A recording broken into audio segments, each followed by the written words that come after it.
नमस्कार दोस्तों, स्वागत है आपका हमारे YouTube चैनल ज्ञान इंग्लिश विद ओमेंद्र सर में। और आज फिर एक नए सेशन के साथ हम शुरू कर रहे हैं अपना एक और छोटा सा वीडियो, जिसमें हम आपको सिखाने की कोशिश करेंगे कुछ कंटेंट। किसके लिए? सेंटेंस के बारे में कुछ कंटेंट। क्योंकि हम अभी क्या सीख रहे हैं? हम अभी बेसिक इंग्लिश ग्रामर सीख रहे हैं। क्योंकि किसी भी मकान को बनाने के लिए, किसी भी चीज को हम बिल्ड करना चाहते हैं अगर, तो उसके लिए हमारा नींव मजबूत होना चाहिए, हमारा बेस मजबूत होना चाहिए। और जिस बेस को कंप्लीट करने के लिए हम पिछले 4 दिन से प्रयास कर रहे हैं, पिछले 4 वीडियो से हमने सिर्फ एक ही काम किया है। केवल हमने बेसिक चीजें सीखी हैं, केवल हमने बेसिक चीजों को पढ़ने की कोशिश की है। ठीक है, तो बने रहिए हमारे साथ, लगातार वीडियोस देखते रहिए और अपने कमेंट, लाइक और शेयर जरूर कीजिएगा, चैनल को सब्सक्राइब कीजिएगा। और यदि आपको कोई भी डाउट है हमारी वीडियोस में, कुछ चीजें समझ नहीं आ रही हैं, कोई आपके क्वेश्चंस हैं, तो उन सब चीजों के सॉल्यूशन के लिए हमने एक टेलीग्राम चैनल आप बनाया है। इस वीडियो के डिस्क्रिप्शन में आपको टेलीग्राम चैनल का लिंक मिल जाएगा, फॉलो कीजिएगा और अपने डाउट्स, क्वेश्चंस को वहां पुट अप कीजिएगा। आपके क्वेश्चंस रहेंगे, आपके डाउट्स रहेंगे और हमारे सॉल्यूशंस रहेंगे। ठीक है, तो देखते हैं, आइए आज हमारे इस सेशन में। देखिए, नई चीजें कोई भी सीखने के लिए, सीखने से पहले, नई चीजें सीखने से पहले हम आज पहले एक छोटा सा एनालाइज करेंगे कि हमने अपने प्रीवियस 3 वीडियोस में क्या क्या चीजें आपको सिखाने की कोशिश की है, क्या क्या चीजें आपको बताने की कोशिश की है। क्योंकि सबसे ज्यादा इंपॉर्टेंट, जितना इंपॉर्टेंट नए टॉपिक्स पढ़ना होता है, उससे ज्यादा इंपॉर्टेंट होता है हमारे लिए प्रीवियस टॉपिक्स जो हमने स्टडी किए हुए हैं, उन टॉपिक्स को अच्छे से रिवाइज करना, उन टॉपिक्स को अच्छे से मेमोराइज करना, अच्छे से उनको याद रखना। ठीक है, तो एक छोटा सा रिवीजन लेंगे, जिससे कि आपको पूरा सिलेबस पता चलेगा, पूरी चीजें पता चलेंगी कि हमने अभी तक क्या पढ़ा है और अब हम क्या पढ़ेंगे। ठीक है, आइए देखते हैं। हमने फर्स्ट वीडियो में अपने इंग्लिश इन वेरियस एग्जाम्स हमने ये पढ़ा था, हमने ये सीखा था कि हम इंग्लिश जो है विभिन्न परीक्षाओं में किस लेवल से पूछी जाती है, क्या क्या इंग्लिश से पूछा जाता है, लैंग्वेज से। ठीक है, तो इंग्लिश लैंग्वेज 3 पार्ट में आपकी पूछी जाती है। पहला होगा आपका ग्रामर, दूसरा वोकैब और तीसरा कॉम्प्रिहेंशन। ठीक है, ग्रामर के अंडर हमने 3 चीजें पढ़ी थी कि फिलअप्स पूछे जाएंगे हमसे, एरर फाइंडिंग कराई जाती है हमसे, और हमसे सेंटेंस के बारे में पूछा जाता है। ठीक है, उसके बाद वोकैब सेशन हमें पूरा पढ़ना होता है, antonym, synonym, one word, idiom phrases, spelling test. ठीक है, होमोफोन्स, होमोनिम्स, ये सब चीजें हमको वोकैब सेशन में पढ़नी होती हैं। और थर्ड आपका आता है कॉम्प्रिहेंशन। कॉम्प्रिहेंशन में हमको रीडिंग कॉम्प्रिहेंशन पढ़ना होता है, पैराजंबल पढ़ना होता है और क्लोज टेस्ट देखना होता है। ठीक है, आइए फिर बात करते हैं ग्रामर के बारे में। ग्रामर हमने 2 तरह से सीखी है, स्ट्रक्चर बेस और फंक्शनल बेस। अब इन चीजों को, ये परीक्षाओं में ये चीजें जो पूछी जाती हैं, इन चीजों को कंप्लीट करने के लिए हमको पढ़ना क्या है भाई? ये तो हमें पता चल गया, ये हमने जानकारी ले ली कि ये चीजें हमसे पूछी जाएंगी। ठीक, लेकिन इन चीजों को जानने के लिए, इनको समझने के लिए हमको पढ़ना क्या है? हमको पहले पढ़ना है, सबसे पहले हम स्टार्ट करेंगे ग्रामर से। ग्रामर के अंतर्गत आपको 2 तरह से पढ़ाया जाएगा, या 2 तरह से ग्रामर के अंदर चीजें आती हैं, हम ये कह सकते हैं। एक आता है आपका स्ट्रक्चर, और एक, ग्रामर को 2 तरह से हमने डिवाइड किया, स्ट्रक्चर बेस और फंक्शनल बेस। ठीक है, स्ट्रक्चर बेस्ड जब हम ग्रामर देखते हैं, तो इसमें हमें सेंटेंस के अकॉर्डिंग जो चीजें सेंटेंस से बिल्ड होती हैं, जो चीजें सेंटेंस के आधार पर की जाती हैं, उन चीजों को पढ़ेंगे। टेंस, वॉइस, नरेशन, ये सब चीजें आपकी, क्वेश्चन टैग, ये सब चीजें आपके स्ट्रक्चर ऑफ सेंटेंसेस में पढ़ेंगे। फंक्शनल में हम पढ़ेंगे यूज्ड पार्ट्स ऑफ स्पीच का। ठीक है, हमारे 8 तरह के पार्ट्स ऑफ स्पीच होते हैं और उनका यूज कैसे किया जाता है, वो सब चीजें हम, ठीक है, सीखेंगे। ठीक है, इसके बाद हमने ग्रामर पढ़ा, लैंग्वेज पढ़ा। लैंग्वेज में आपको 4 स्किल्स बताई थी, ग्रामर की डेफिनेशन मैंने बताई थी, सब लोग कमेंट में लिख के बताएंगे। ठीक है, और उसके बाद लैंग्वेज की डेफिनेशन बताई। लैंग्वेज में मैंने आपको 4 स्किल्स बताई थी, LSRW, समझे? इनकी फुल फॉर्म कमेंट में आपको देनी है। क्या क्या बताया था? चलो आप ही बताइएगा कमेंट में। इसके बाद हमने लैंग्वेज के बाद यूनिट देखा। यूनिट में लेटर्स हमारे होते हैं, लेटर्स को अल्फाबेट बोलते हैं और वोवेल और कॉन्सोनेंट दो तरह से डिवाइड कर लिया जाता है इनको, ठीक है। उसके बाद हमने वर्ड देखा, फ्रेज देखा, फ्रेज के बाद हमने सेंटेंस देखा था और सेंटेंस को दो पार्ट्स में हमने डिवाइड किया था, एक सब्जेक्ट और एक प्रेडिकेट, ठीक है। यहां तक हमारी प्रीवियस वीडियोस की कहानी थी और अब टॉपिक शुरू करते हैं हम आज का। देखिए कल हमने सेंटेंस के पार्ट्स पढ़े थे, ठीक है, कि सेंटेंस को दो पार्ट्स में डिवाइड किया जाता है। अब देखिए यहां पर आज हम क्या देखेंगे कि सेंटेंस के इनको भी हम क्या कह सकते हैं, इनको भी काइंड्स या पार्ट्स बोलते हैं हम, ठीक है। तो सेंटेंस के काइंड्स और पार्ट्स, इनको भी हम दो तरह से पढ़ेंगे। एक स्ट्रक्चर बेस पढ़ेंगे हम, जो आपके सामने लिखा हुआ है, और एक आप फंक्शनल बेस पढ़ेंगे, ठीक है। स्ट्रक्चर बेस देखिए, सेंटेंस हमारा तीन तरह के होते हैं, सिंपल सेंटेंस, कंपाउंड सेंटेंस और कॉम्प्लेक्स सेंटेंस। कितने प्रकार के होते हैं स्ट्रक्चर बेस हमारा सेंटेंस? सिंपल सेंटेंस होता है, कंपाउंड सेंटेंस होता है और कॉम्प्लेक्स सेंटेंस होता है। अब देखिएगा यहां देखो, कोई भी कंफ्यूजन नहीं रखनी है, बिल्कुल भी, बिल्कुल कोई कंफ्यूजन नहीं रखनी है। और ध्यान से देखेंगे कि सिंपल सेंटेंस हम किसे कहते हैं। बहुत बच्चों को कंफ्यूजन होता है कंपाउंड और कॉम्प्लेक्स को लेकर, कि कंपाउंड की जगह कॉम्प्लेक्स और कॉम्प्लेक्स की जगह कंपाउंड आ जाता है सेंटेंस। तो वो कंफ्यूजन बिल्कुल नहीं रखनी है, बिल्कुल क्लियर करते हुए चलेंगे यहीं से आज से। सिंपल सेंटेंस में हमारा जहां भी जिस सेंटेंस में हमारे पास एक वर्ब होगी, सॉरी एक सब्जेक्ट होगा, एक वर्ब होगी और एक ऑब्जेक्ट होगा, जिस सेंटेंस में हमारे पास एक सब्जेक्ट होगा, एक वर्ब होगी, एक ऑब्जेक्ट होगा, वो सेंटेंस हमारे सिंपल सेंटेंस होते हैं, ठीक है। आइए एग्जांपल देखते हैं। मोहित प्लेज क्रिकेट एवरी वीकेंड, ठीक है। मोहित प्लेज क्रिकेट एवरी वीकेंड। अब इस सेंटेंस में ये जो हमारा सब्जेक्ट है, ये हमारे पास एक ही सब्जेक्ट है। प्लेस हमारे पास वर्ब है, एक ही वर्ब है, ठीक है। और ये क्रिकेट एवरी वीकेंड, इसको हम ऑब्जेक्ट बनाएंगे तो ये भी हमारा एक ही ऑब्जेक्ट है, ठीक है। क्लियर यहां तक? तो स्ट्रक्चर बेस्ड सेंटेंस तीन तरह से होते हैं, सिंपल, कॉम्प्लेक्स, कंपाउंड। फर्स्ट आपका सिंपल सेंटेंस, इसमें एक सब्जेक्ट, एक वर्ब, एक ऑब्जेक्ट की बात होगी, ठीक है। और एग्जांपल देखेंगे, मोहित प्लेज क्रिकेट एवरी वीकेंड, ठीक। नेक्स्ट देखते हैं कंपाउंड सेंटेंस। कंपाउंड सेंटेंस आपका क्या होता है, जहां पर आपके कंपाउंड सेंटेंस में इंडेफिनिट सेंटेंस दिए होंगे दो।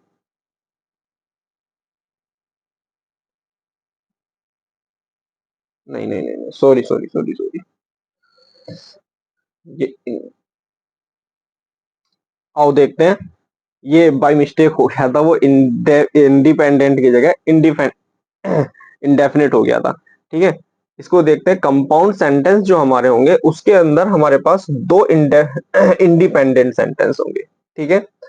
दो हमारे पास इंडिपेंडेंट सेंटेंस होंगे। इस सेंटेंस के पास अपना एक सब्जेक्ट होगा, वर्ब होगी, ऑब्जेक्ट होगा।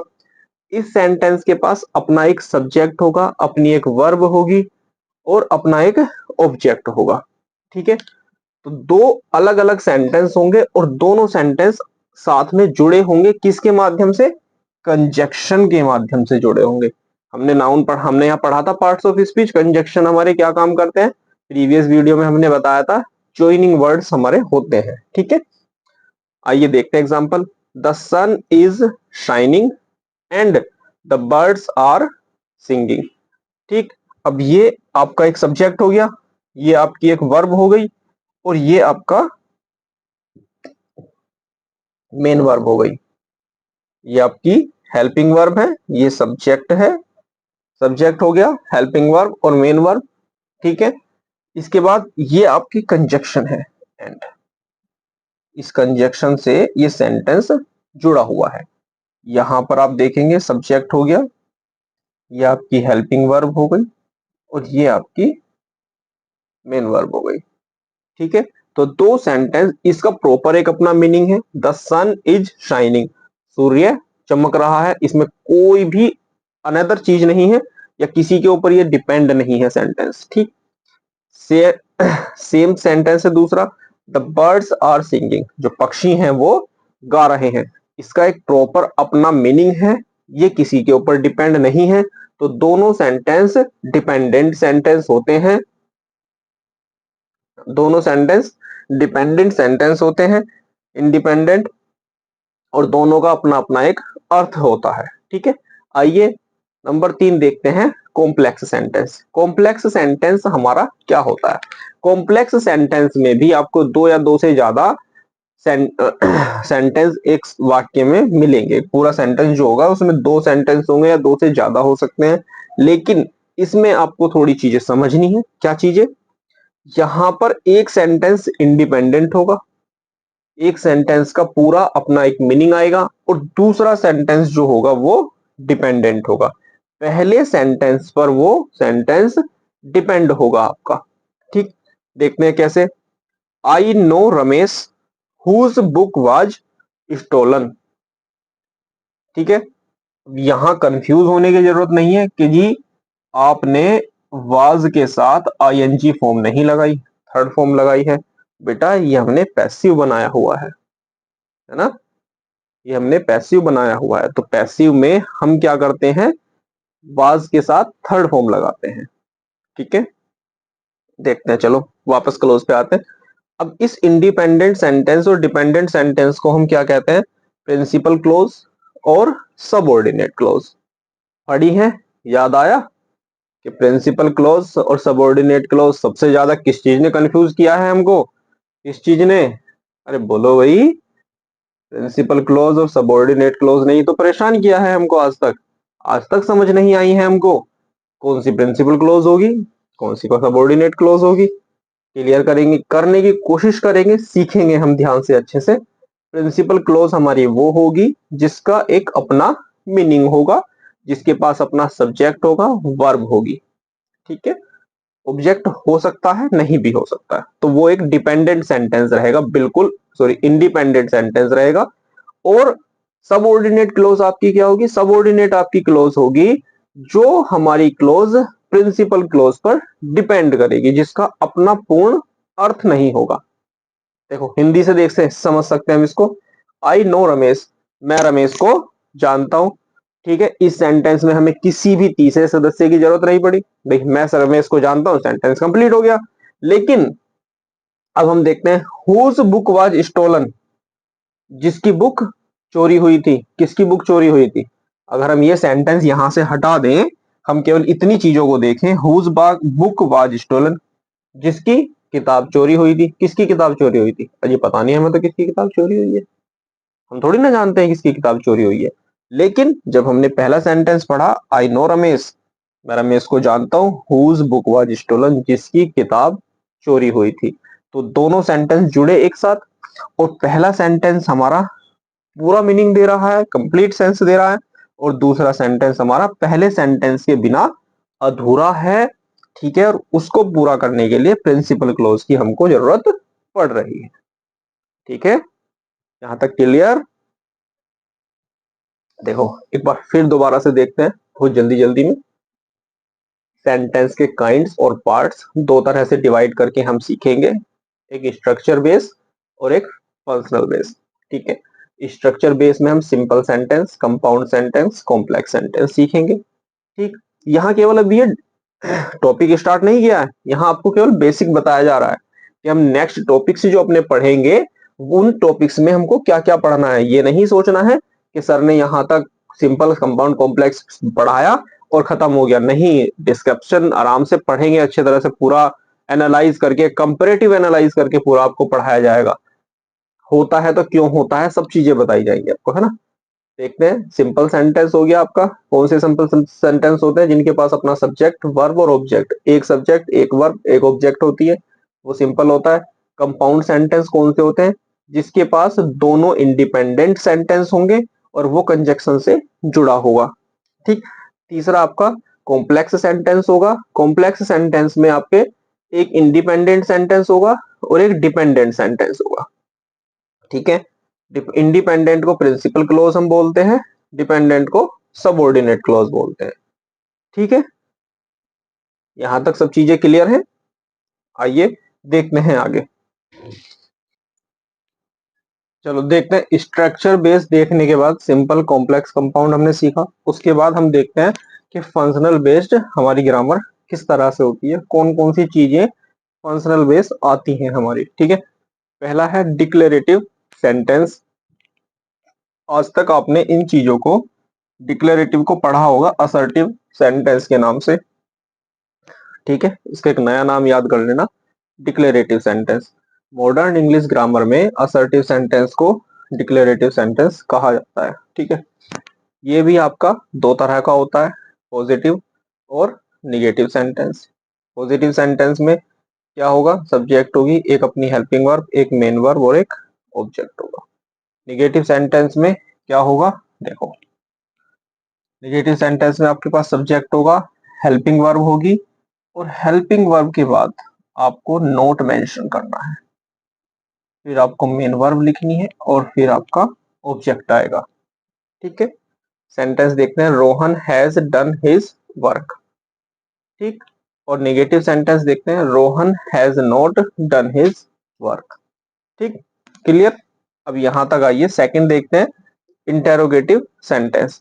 इंटेरोगेटिव सेंटेंस भी हमारा दो तरह का होता है, एक ओपन एंडेड होता है और एक क्लोज एंडेड होता है। ठीक, ओपन एंडेड होता है हमारा जिसमें यस और नो में हमें आंसर दिया जाता है। ठीक है, यस और नो में आंसर किस तरह से दिया जाता है, अगर मैं आपसे पूछूं कि आपको चाय पसंद है, तो आप क्या कहेंगे, या तो हाँ कहेंगे या ना कहेंगे। अगर मैं आपसे पूछूं क्या आपको मैं पसंद हूं, तो आप या तो हाँ कहेंगे या ना कहेंगे, है ना। तो देखो यहाँ देखते हैं ओपन एंडेड।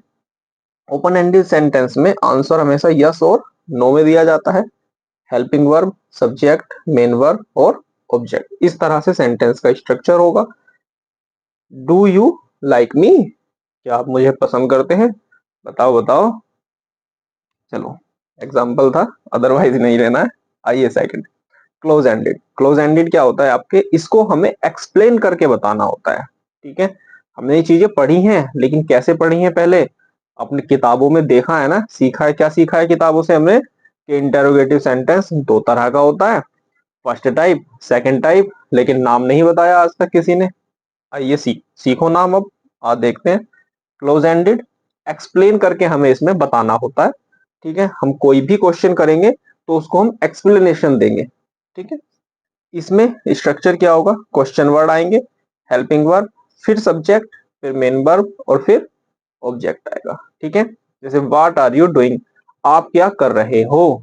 मैं आपसे पूछता हूँ आप क्या कर रहे हो, तो क्या आप इसका आंसर यस और नो में दे सकते हैं, आप कहेंगे नहीं, है ना। तो हमें एक्सप्लेन करना है, मैं क्या कर रहा हूं, मैं पढ़ा रहा हूं, तो ये इसका एक्सप्लेन की करके आंसर दिया, तो इसीलिए ये क्लोज एंडेड होता है और ये ओपन एंडेड होता है। ठीक है, यहां तक clear.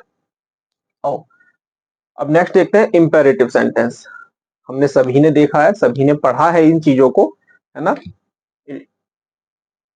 Imperative sentence, imperative sentence में आपसे रिक्वेस्ट की जाएगी, ऑर्डर दिया जाएगा, आपको वार्निंग दी जाएगी किसी भी चीज के बारे में। इसका स्ट्रक्चर क्या होता है, वर्ब की फर्स्ट फॉर्म से हमेशा सेंटेंस स्टार्ट होता है और ऑब्जेक्ट मिलेगा आपको सेंटेंस में। नेगेटिव होगा तो डू नॉट, वर्ब फर्स्ट और ऑब्जेक्ट रहेगा। ठीक है, इसमें जो ये हमारा सब्जेक्ट नहीं दिया हुआ है, वो सब्जेक्ट हमारा अंडरस्टूड होता है हमेशा। ये जो सब्जेक्ट है ये हमारा अंडरस्टूड होता है, और ये अंडरस्टूड सब्जेक्ट हमेशा हमारा क्या होता है, ये अंडरस्टूड सब्जेक्ट हमारा हमेशा यू होता है। ठीक है, एग्जांपल देखते हैं, open the door, keep quiet. ठीक, नेक्स्ट देखते हैं एक्सक्लेमेटरी सेंटेंस। एक्सक्लेमेटरी सेंटेंस होता है जिससे हमारे फीलिंग्स, हमारे मन की जो फीलिंग्स है सडनली एकदम अचानक से बाहर आ जाती है, वो हमारा एक्सक्लेमेटरी सेंटेंस होता है। ठीक, एग्जांपल देखते हैं, wow I have got a government job. आप सब प्रिपरेशन कर रहे हैं, आप सब पढ़ रहे हैं, अच्छे से तैयारी कर रहे हैं, और जब आपको जॉब मिल जाएगी, जब आपको एक दिन रिजल्ट आया और आपने देखा अरे जॉब मेरा सिलेक्शन हो गया, तो आप क्या होगा, एकदम से अचानक से खुशी होगी बहुत ज्यादा, आप एकदम उछल पड़ेंगे बैठे बैठे, वाओ मेरी जॉब लग गई है ना, I have a government job, I have got a government job, ये आपके सडन फीलिंग्स को बताता है एक्सक्लेमेटरी सेंटेंस। ठीक, नेक्स्ट आइए ऑप्टेटिव सेंटेंस। ऑप्टेटिव सेंटेंस में विश, कर्ष, प्रे और ब्लेस, इसको इस तरह से समझते हैं, जब हम छोटे बच्चे थे, हम स्कूल जाते थे, तो हम सुबह सुबह क्या करते थे, हमें सिखाया गया था बचपन में कि जब स्कूल जाएंगे हम, तो हम अपने पेरेंट्स से या हमें रास्ते में जो भी हमारे बड़े बुजुर्ग मिलेंगे, हम सबसे नमस्ते करते हुए जाएंगे, है ना। घर में मम्मी के पापा के पैर छूने हैं, नमस्ते करना है उनको, तो उसके बदले वो हमको क्या देते हैं, आशीर्वाद देते हैं। कौन से आशीर्वाद देते हैं, वही ऑप्टेटिव सेंटेंस होता है। हम किसी के लिए अच्छी विश करते हैं, किसी को कर्ष करते हैं, किसी के लिए गलत बोलते हैं, किसी के लिए प्रे करते हैं, ठीक है, किसी के लिए ब्लेस करते हैं। तो ये सब चीजें ही ऑप्टेटिव सेंटेंस में आती हैं। जैसे गॉड ब्लेस यू, आपने किसी से नमस्ते की और उसने आपको आशीर्वाद दिया, कैसे, कि भगवान आपको दीर्घायु दे, भगवान आपकी आयु लंबी करे, तो गॉड ब्लेस यू। ठीक है, किसी व्यक्ति को आप हॉस्पिटल में मिलने गए, वो बीमार है, आप क्या कहेंगे उसको मिलने के बाद, गेट वेल सून, भगवान करे कि आप जल्दी ठीक हो जाएं। तो ये आपके ऑप्टेटिव सेंटेंस होते हैं। ठीक है, यहां तक क्लियर है। वीडियो देखिएगा और जो भी आपका डाउट हो, कमेंट हो, फिर से मैं आपको बता देता हूं, टेलीग्राम चैनल हमने बनाया है, लिंक में दे दूंगा डिस्क्रिप्शन में आपको, और उस लिंक से आपको टेलीग्राम चैनल हमारा सब्सक्राइब कर लेना है, ज्वाइन कर लेना है, और आपके डाउट्स, क्वेश्चंस आप वहां भेजिए हमको, हम आपको सॉल्यूशन देंगे। ठीक है, तो मिलते हैं आपसे फिर एक नई वीडियो में। आज के लिए बस इतना ही। इसको अच्छे से रिवाइज कीजिएगा, पढ़िएगा, रिवाइज कीजिएगा, और अगर आप प्रिपरेशन अच्छे लेवल की करना चाहते हैं, तो मैं आपको एक बात बताना जरूर चाहूंगा कि अपने नोट्स प्रिपेयर कीजिए, क्योंकि अब बार बार वीडियोस नहीं देख सकते हैं, आपके पास नोट्स प्रिपेयर रहेंगे तो अच्छे से आप उनको रिवाइज कर पाएंगे, पढ़ पाएंगे। ठीक है, कमेंट कीजिएगा आज की वीडियो कैसी लगी, लाइक कीजिएगा, और सब्सक्राइब और शेयर करना न भूलें। ठीक है, थैंक यू।